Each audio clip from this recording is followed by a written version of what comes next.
everybody. Welcome back to the Everyday Knight. I'm Joe. And I'm Jeff. And we have some guests today.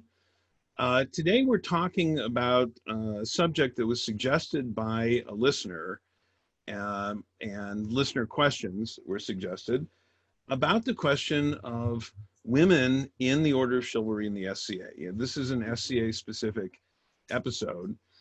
And the question is, why are there as few women knights as there are? That was the first question. And there were a bunch of other questions suggested about the topic of essentially participation, gender participation in the chivalry and in the fighting arts of the SCA. And so we've invited three guests today. Duchess Elina, Knight, Pelican, and Laurel, who has lived in multiple kingdoms. Countess Fern de la Forêt, Knight and Pelican, again, has lived in several kingdoms. And Viscountess Elizabeth Mortimer, Knight. And we're going to ask them some questions and discuss this and see where it goes. I think this is a challenging, interesting, and potentially lengthy subject. So we may not cover everything today. Go figure. This may not be absolutely definitive about everything. One thing we can be absolutely definitive about, however, is what are we all drinking? Joe? I have a very nice Pinot Grigio from Castello di Amorosa in the Napa Valley. It's the owner, the founder of the place is a member of the Viscountess family, and he decided some years ago. What family? Viscountess.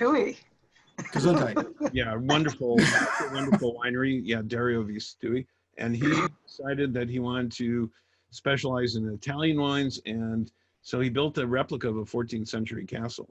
Oh, wow.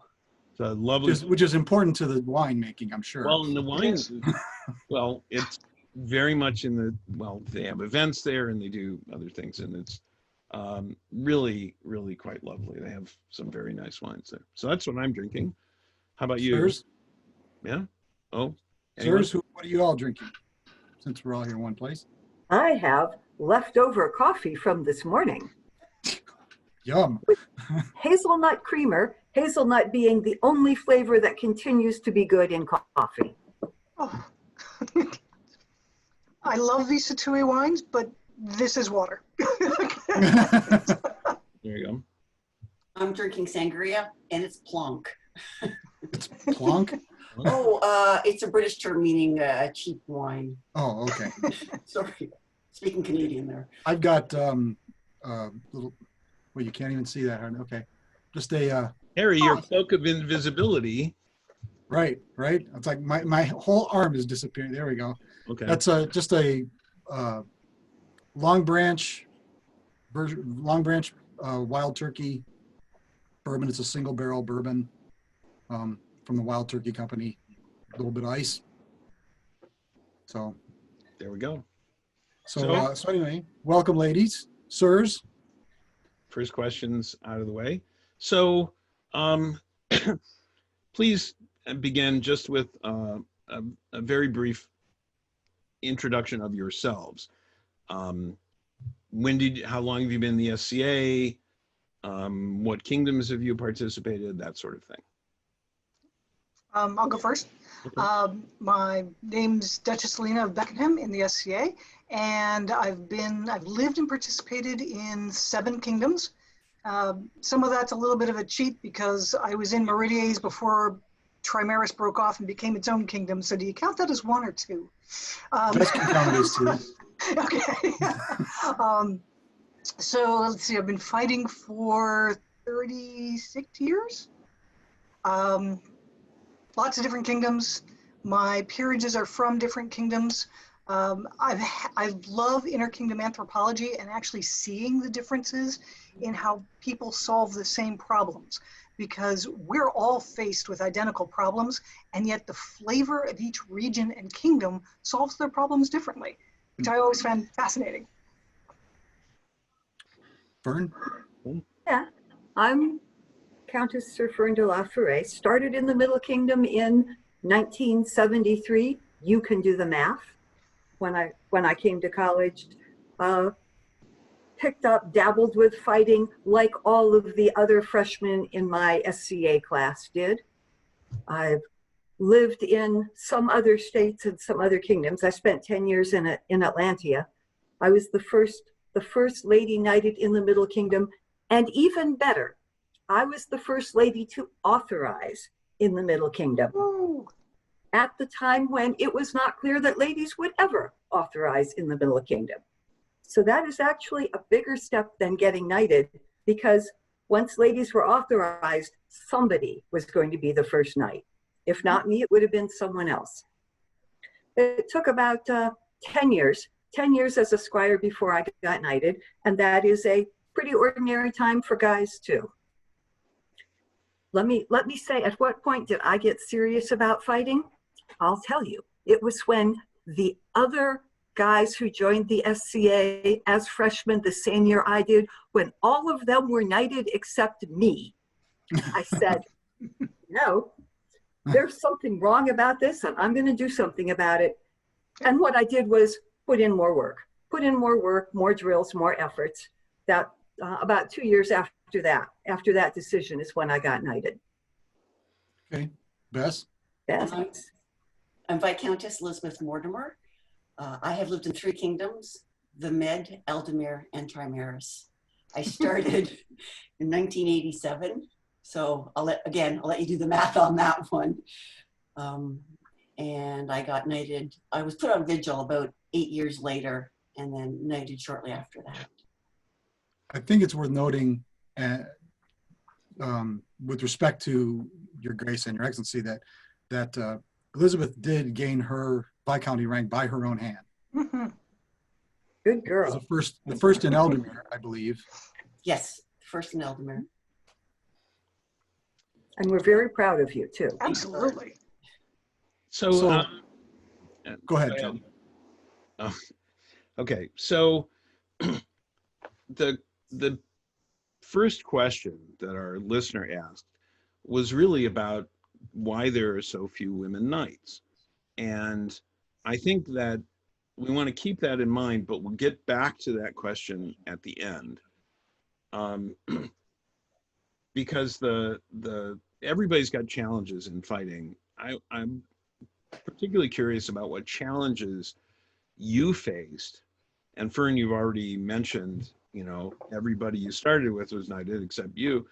But what are some of the challenges you faced? Was there, and what pitfalls did you encounter that you suggest other people avoid or look for? Go ahead, anyone.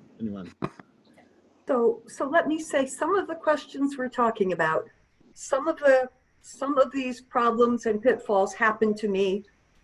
Some of them I overcame, some of them I ignored, and some of them never happened to me as we go through all the list of things. But I kind of want to talk about the ones I overcame, because theoretically, if they happened to me and I overcame them, so can other people too. And I have to say, loner armor is a huge pitfall, worse for women than it is for men, and we could spend a whole hour on that. The way to overcome it, in case anyone needs to know, is make friends with an armorer. Find an armorer who will do stuff for you. Do whatever you need to trade or make friends with him. That's a big secret. When you don't have to fight your armor, then all you have to do is fight your opponent. Right.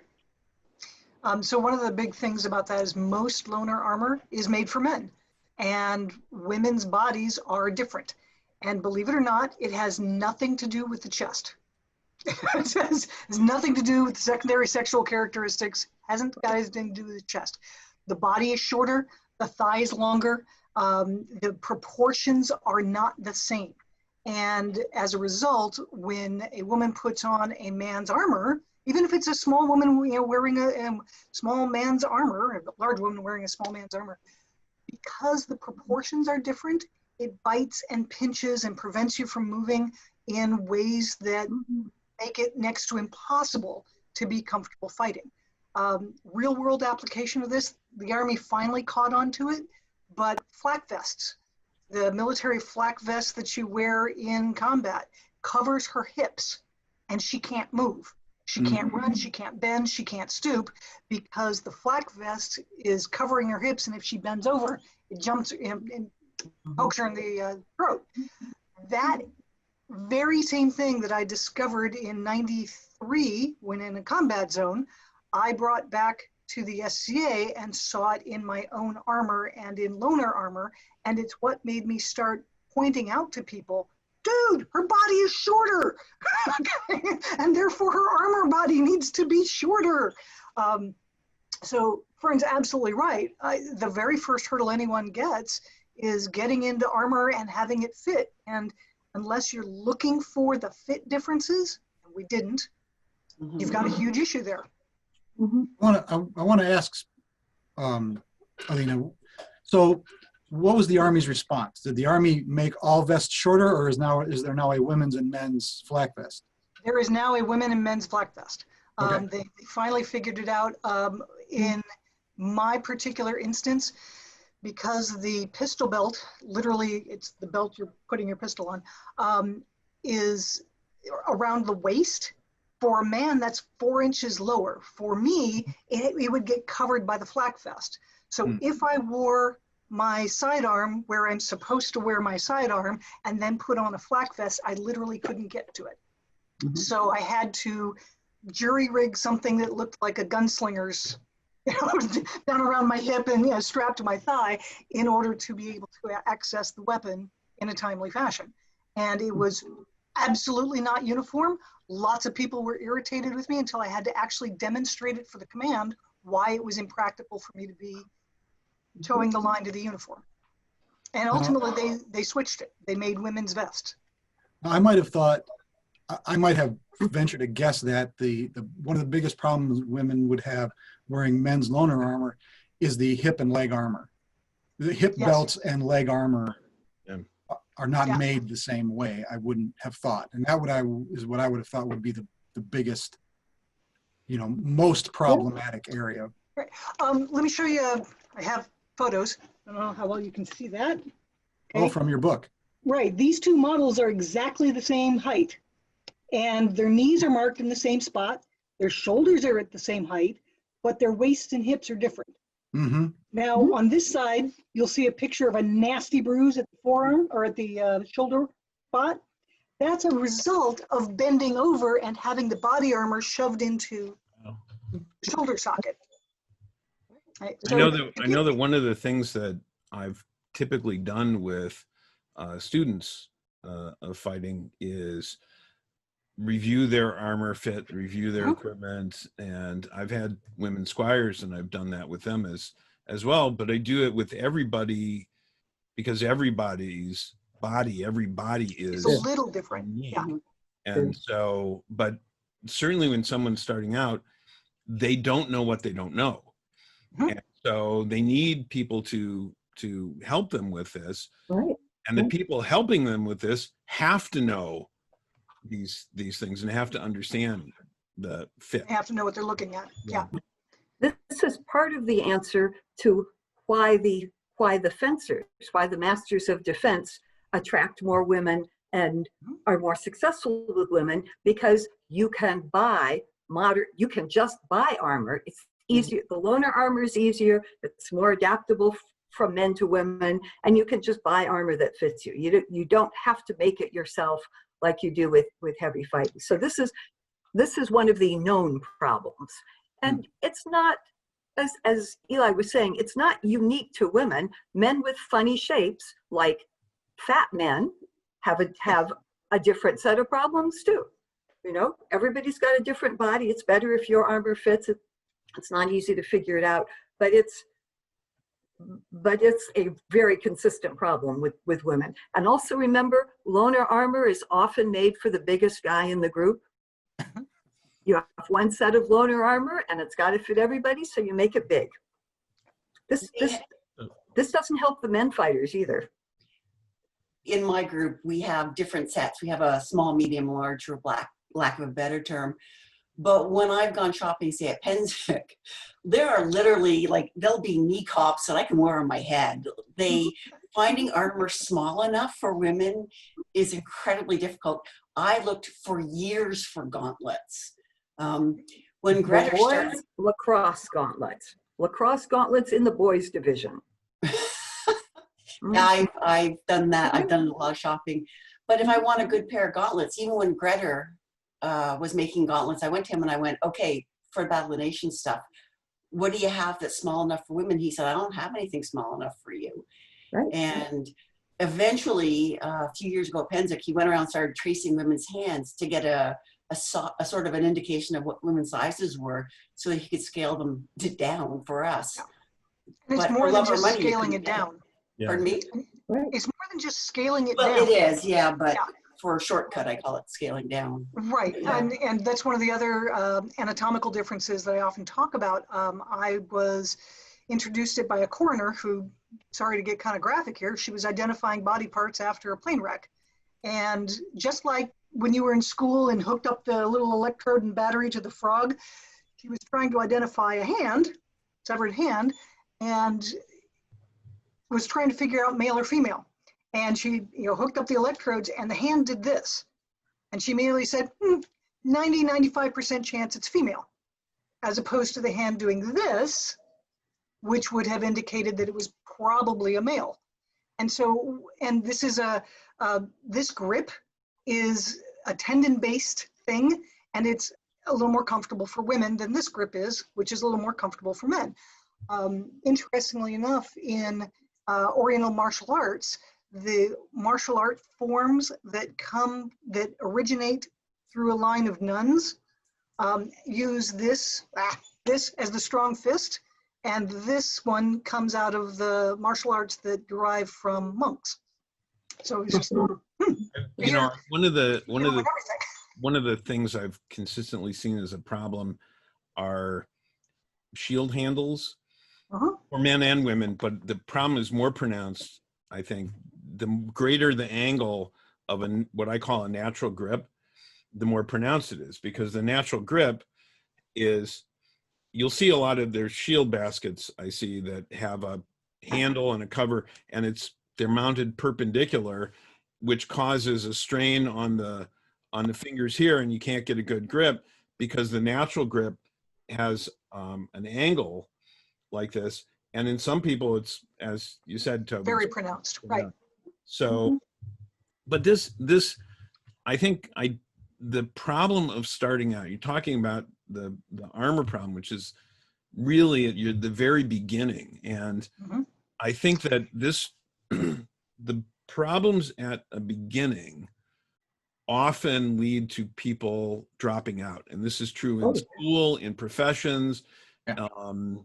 I know Ariana has talked about this in terms of architecture and the number of women who start in programs who end up dropping out of the profession for any number of reasons. That's also has to be a mid-career kind of thing, or early to mid-career kind of thing that we can talk about in terms of the fighting path and knighthood. But one of the other things at the beginning is, I can, in my own experience, say when I started fighting 41 years ago, I think 42 years ago, training consisted of putting you in loner armor and beating the crap out of you until you figured out how not to get hit. Right. I'm an educator. That's not a valid pedagogy. But is that work for women? I stuck with it because, You're a glutton for punishment. Yeah, stubborn or foolish or but is it more of a problem that is bad training more of a problem for women in the start?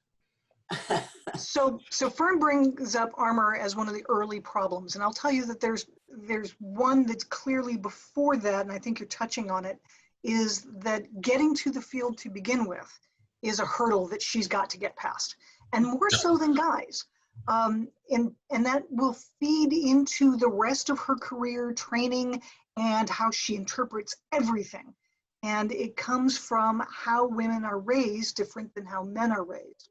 I know Fern's going to jump in. Fern's busting out.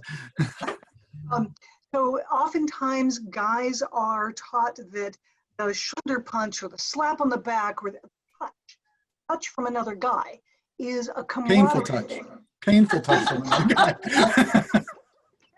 or the jocularity, it's the bonding. Okay, and a lot of guys' games are very physical. Like there's sports and school and all the things they're encouraged to do are all physical, and it's part of the bonding and friendship and fun process. For women, we don't do that. We don't do that at all. And Fern, Things are getting better. they're changing.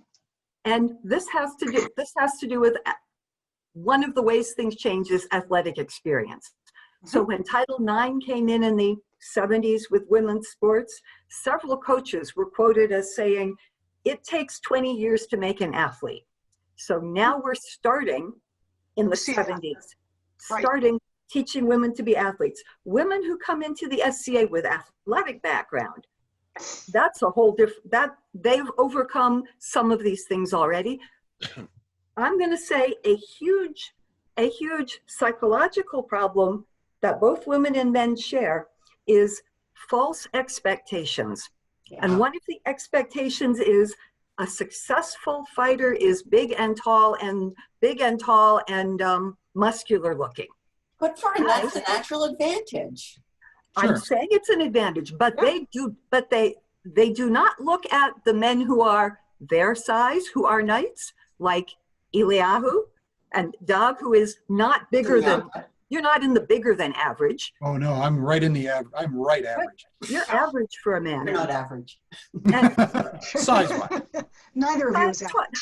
Height-wise. So when I look at different things. I look at all the knights I see in the Middle Kingdom and I go, look at how many of them are within 2 inches of my height. How tall are you, Fern? That's a powerful psychological change. If the women only look at the knights who are 6 feet tall or taller, that's very discouraging. So, But Fern, how tall are you? I'm 5'6". So anybody who's 5'8", and there's a lot of knights who look to me like they are just my height. A lot of mid-bell knights. Everybody's taller though. I mean, there's not a lot of men who are 5'4" and 3/4. You know what? Yeah, you can round up to 5. That's, we're not going to judge you here. I agree. But if you only look at Finvar, who's 6.5 feet tall, of course it doesn't look like you should belong in that group. If you look at Dag, average, there's plenty of people Dag's height, exactly Dag's height, plenty of knights just who are Dag's height. He knows better than I do, probably. You know, you talk about coming in with athleticism. I'm a knight right now, like, hey, I'm a knight. I go to practice and I look at the guys fighting and I just think to myself, how do I fight them? Like, I watch these guys and like, they are wailing on each other. And I'm like, holy crap. And then I have to sit back and realize I don't fight like that. That's not my style of fight. But if you're not a fighter and if you're like I was 23 or whatever, coming in and all you see is big guys wailing on each other, you think I can't do that because you haven't seen the smaller people or people like me who are more defensive and more strategic than the guys who just come in and wail on each other. So it's a lot of things just to get to the field, to overcome the, like I'm athletic because maybe, you know, I've done some sports in high school and university, but I don't do that. You know, I've never clobbered them, and look at them, they're just wailing on each other. But the more that's examples we psychological. have out there of successful female fighters, the more females look at it and go, "Ah, I can do that too. She's Right. just like me." Exactly. But There you was gotta- an incredible song called "She Was One of Us." oh I don't know yeah, if you've it's ever- from our peer. Right. Heather. And it's a song that'll bring tears to your eyes, at least does for most women fighters, Yeah. is because, you know, the chorus says she wasn't the strongest or most dynamic fighter out there, but she was one of us. Yeah. And I could be that too. So the more female knights we have as examples, the more people are encouraged to try that path, because it's a hard path. It is a brutal path. It is. Let me tell you something else I've learned from martial arts, from teaching Aikido for 30-ish years.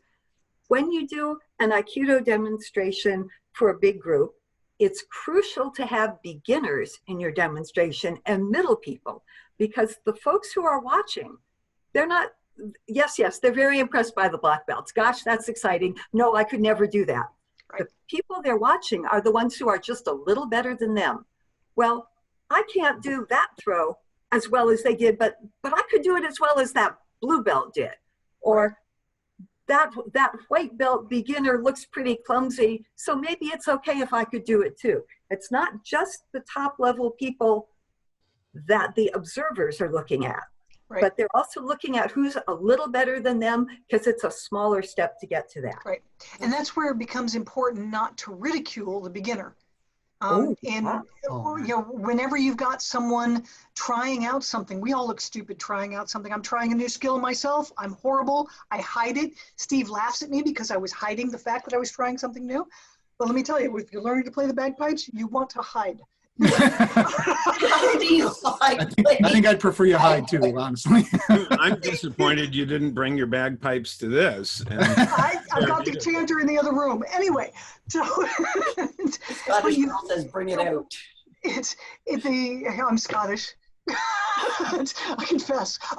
So what we're bringing here is that it's important not to ridicule the beginning steps, to find what they did right in order to encourage the next step. It is so easy, and this goes back to what Eli was talking about in beginning teaching. It is so easy to point out everything that's wrong Right.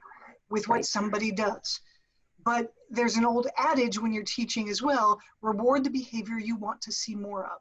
Mhm. So if you are, you've got someone there who's got two left feet and they can't hold up the sword and they're stumbling over it, find anything that you want them to repeat again and encourage that and point out that was good. Here's the next thing to improve. And all too often teachers will take, well, this is wrong and that's wrong and your stance is wrong and this is wrong, never actually looking for what's right. The one thing I've been able to tell everybody when they're first starting out is you're really doing a great job of conserving energy. I've built a career on it. Don't overtax yourself. Good, right? I know I only ever tell people 3 things, because if you tell them more than 3 things, the first one falls out their brain. So they can only remember 3. And it doesn't even, so if they ask me questions, I will only ever tell them 3 things. But with regard to training, one of the things that my group does, and I've always done, is if somebody comes in as a novice, I only fight them slightly, like novice +1, whatever that Right. means. And then as they improve, I'll go, novice +2. And so I've had a lot of people say, I can never hit you. And I'm like, yes, because I'm getting better as you're getting better. But I tell them this from the very beginning. I say, listen, here's the thing. I could hit you a lot, but what's the point? It's not good for me. It's not good for you. So I'm just going to be doing this thing. And as you get better, I'll get better. And I'll tell them. And so say X number of weeks or practices pass, and I'll say, wow, I've really had to, ramp up my defense or whatever I'm doing because you're getting better. And I think that helps them, because otherwise they feel like they're stalled. It's always like that. And it's not like that. So one of the things you're pointing out that these are all good advice pieces for any fighter, but why it's important for a female fighter is back to that original hurdle that she's got getting out to the field to begin with. She's got a big rock on her shoulders that says she doesn't belong here. This is not a game for women. This, you don't want to be hit. Abused women are hit. This is you're just being a tomboy, and that's not attractive. She's heard everything, and even if she isn't consciously buying into it, a good part of the subconscious is telling her this isn't a place for her to excel. And so every little thing that might have been a small issue for a guy hits her a little harder. Mm-hmm. Every little impetus that stops. The flip side of that, certainly when I started, Fern, you authorized before I started, but in the SCA, but I only started a little bit after that. But I still heard stories about the knights who would refuse to fight women. Mm-hmm. Yeah. I can't, and I remember that as growing up, a gentleman doesn't hit a lady. Mm-hmm. I remember hearing that. And so there's the flip side of what you're talking about is men understanding that no, when everybody comes out on the field, we don't have weight classes, we don't have gender classes, we don't have divisions like that in that sport, and so you have to set those things that aside. And hitting somebody in the martial sport we do is, I've heard too many guys refer to it as violence. It's not violence. No. It's a physical sport. It's a full contact sport. It's not violence. And so understanding the difference between violence towards women, violence toward another person, and meeting an equal on the field to engage in an agreed upon contest, very different. Violence has the same root word as violation. Yeah. And it's not a violation. It's not violence. It's not a violation of the other person's sovereignty. So it really is a huge difference. But as many things that she has going on the back of her head about how society has shaped what is proper behavior for a young lady, the guy also does. He's got lots of perceptions as well. Guys don't hit girls. It's inappropriate. This is one of those things that's kind of difficult to explain, and I haven't really got good words to wrap around it, but we start getting into the discussion of how men approach fighting a woman. And sometimes they say, oh, well, it's all the same. I treat them all the same. No, you don't. No, you don't. And I can prove it to you in a few minutes. If I'm particularly upset with a guy or I don't particularly respect him when I go to fight him, or he's got this, I treat them all the same. And it's like, really? Let me show you how that's not true. I will force him to hit me first. Force him to. By simply not, I'll take a guard stance and stay there and wait for it. And the reason I do it is to prove to him that he's got something going on in the back of his head, because how do we cast a bad guy in a movie? How do I make a bad guy in 5 seconds or less? Right, he hits a woman. Yeah. It's a woman. Okay, so I've immediately cast himself as the bad guy. And I'll usually stop it immediately and point out what just happened and how did you feel about it. And if they're honest with themselves, they go, dang. I remember many years ago doing pickups on the field of Penzic, and a short fighter came up to me and asked if I wanted to spar, and I'm sure I had to adjust what I was doing because I don't usually fight people who are shorter than I am. And we fought, and it was really good.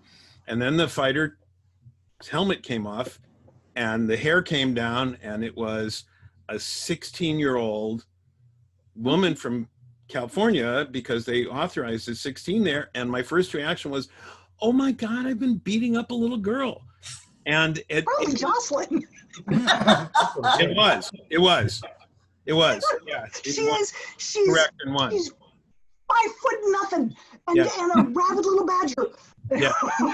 But it was, I had to understand, no, that's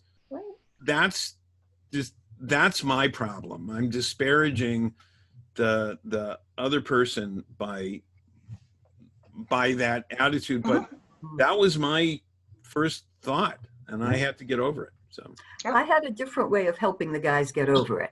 And I went through a lot of this, like basically every night in the Middle Kingdom at the time when I was authorized, and half the male fighters. They all lived within 15 minutes of you too. And they did. So I was able to do a lot of that in practice. But in events or in pickup fighting, I knew they needed to get over the hitting a woman business. And my way of doing it was, oh, you're going to like this, Elena. I hit them first. Whoa, suddenly they get over it real fast. Because it gives them permission to hit you back. Right. And they may think they don't want to hit a woman, but they really do not want a woman to hit them. And I'm going, I can use this to my advantage. Right. Or at least I throw the first blows. And when I throw the first, sure, they block it. I'm not saying, I am so not saying that I was one-shotting every guy in the kingdom. No, that's not it. And that's the way to get past the guy who says, I don't want to hit a woman. I was, forcing the guy to hit me first when he was like, oh, I don't treat you any differently. Yeah, you do. Right. You had a different plan. And my plan was, if you're not ready to hit me, you're going to lose this fight. They didn't like that. But it's not just that. So at practice, we have a woman who's shorter than me. Like, what the heck, man? I feel like a giant. She's like barely 5 foot. Right. And when I hit her, I feel bad because and also like the angles are all weird.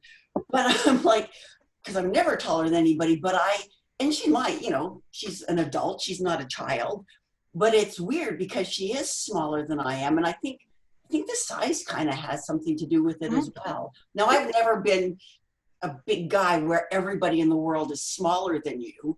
I'm usually one of the smallest. So to have somebody smaller than me is an anomaly, to say the least.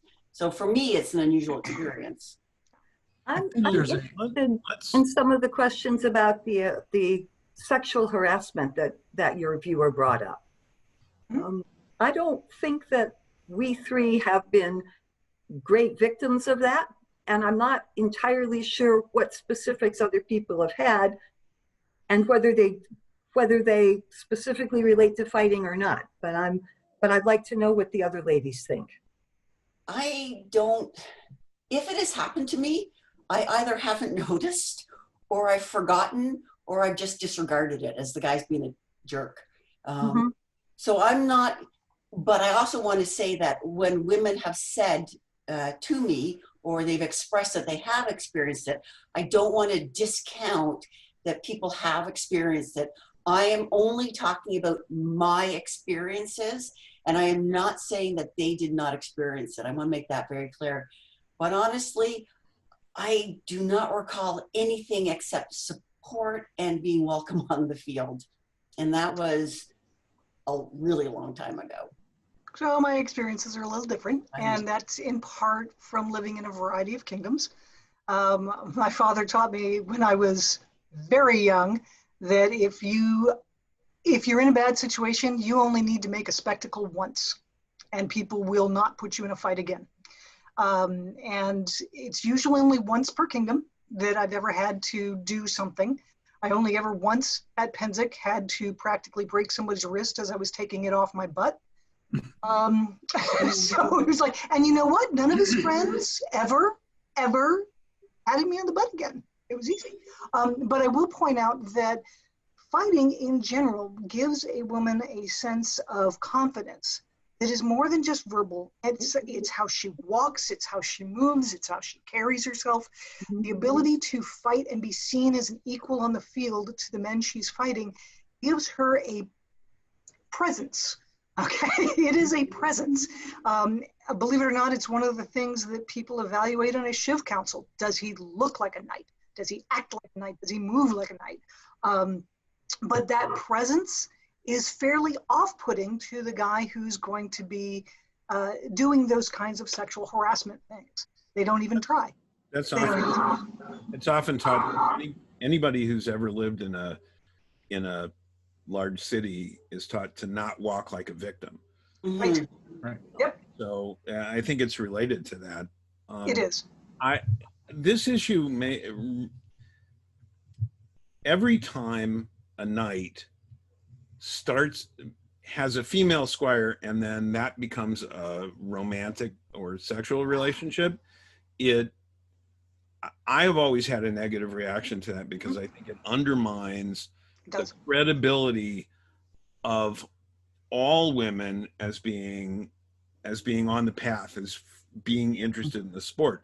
And I know when I've had several female squires, and one I was talking to about being a squire, and a friend of hers who was a male knight, insisted that he have a serious talk with me about my intentions. And I assured him that my only intentions were to teach a worthy student who had great potential. And he was reassured, but I had never questioned my own intent. It felt strange, but also somehow gratifying that someone would care enough to express that, because I've seen all the other instances I've seen. It makes me think of what people used to say in university about women only pursuing an MRS degree. Yes. Yeah. And that was how it's always left a really bad taste in my mouth about that. Right. That whole situation. So one of the things that when a squire becomes romantically involved with their knight, I encourage them, carte blanche, stop right here, full stop, ditch one or the other relationship. You can't have it in the same body. I was fortunate enough that by the time I was dating my husband, I was already a reasonably accomplished fighter.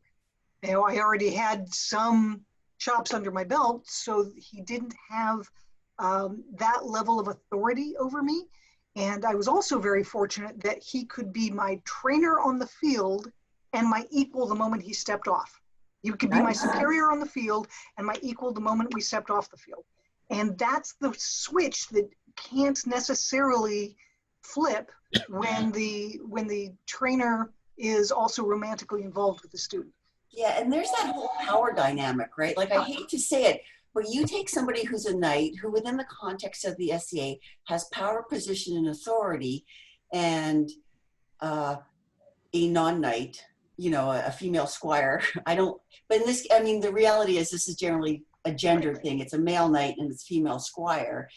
And it is a way of, it's a potential way of grooming to bring somebody in, to bring them to cause a relationship, to cause a sexual relationship, whether it's emotional or not. And it is something, whether guys like to know it or not, that women are cognizant of. You know, women, we grow up our entire lives. Watch out for the guy who's trying to be nice to you. You know, you hear the jokes about friend zones all the time because, you know, guys are only nice to you because they want to get into your pants. And the reality is, within the context of the SCA and the power dynamic there, it's a possibility. So when I do hear it, I cringe. I cringe for, like, as you do, Your Grace, I cringe for all female fighters. Yep. It's a horrible example. Yeah. So I wanted to mention that before we got into the sexual harassment thing that Fern brought up, was the idea that women have these things that they have to overcome before they even get on the list. And I think that one of the things we should be doing as knights, as fighters, as male fighters, is trying to tamp down the macho BS that surrounds fighting in general.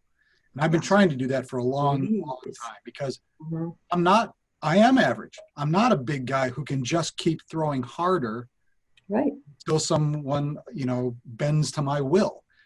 That's not what we should be doing out there at all. It's a sport, just as Eliyahu pointed out, that it's a skill contest that anybody I mean, it's harder for someone with a smaller stature and it's easier for someone with a bigger stature to do it, because it's a physical thing that we're doing. But the rules we've set up, and the fact that we don't have gender classes or weight classes or whatever, we've built a rule set around a completely egalitarian contest. For better or worse, that works out better for some people than for others. But this is, I'm loving hearing this conversation, because for me, it reinforces the idea that we need to just get rid of a lot of the macho baggage that the SCA, that SCA combat has. Yes. So one of the things that we'll point out is, we've each explained how we dealt with some of the misogyny or sexual harassment, if they experienced it at all. Sometimes it just washes past you, and I try not to look. And in some of my cases, I will bring somebody up short, particularly if they're in my household. If they get too crude, rude, and socially unacceptable in a conversation, and oh, it's just the guys here. Would you say this in front of your mother? Stop saying it. And it's, well, I'll just wait till you leave. No, you won't do it. Now, the only squire that Steve ever had to fire was somebody who could not get the message across that it's not locker room talk. It's simply not acceptable. And and out of 14 squires, that's pretty decent, having to fire one of them.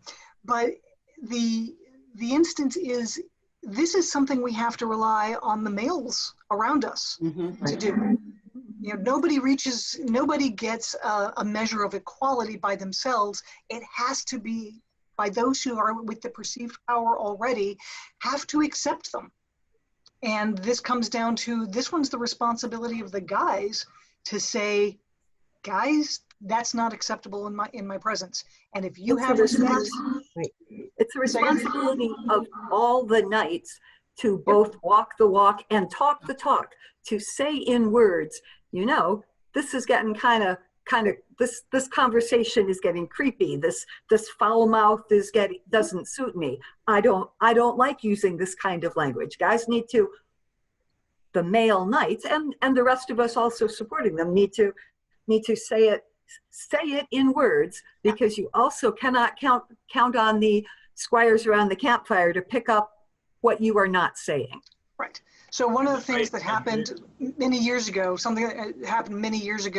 I was in an email list with the unbelt champions team, being an unbelt, striving for the champions team, and the discussion got pretty lewd. It got pretty rude and unacceptable. And I chimed in saying, hey guys, I'm taking off my squire's hat here for a second, and I'm stepping in as a duchess. This is unacceptable. Now, we have degenerated the conversation from, what's an appropriate way to team up with each other and to hit better, stronger, faster, and use strategy. And that has devolved into a discussion about shaving pubic hair and what provides the best sexual experience. This is unacceptable. Too bad. And when I got pushback on this, I was listed as the bad person.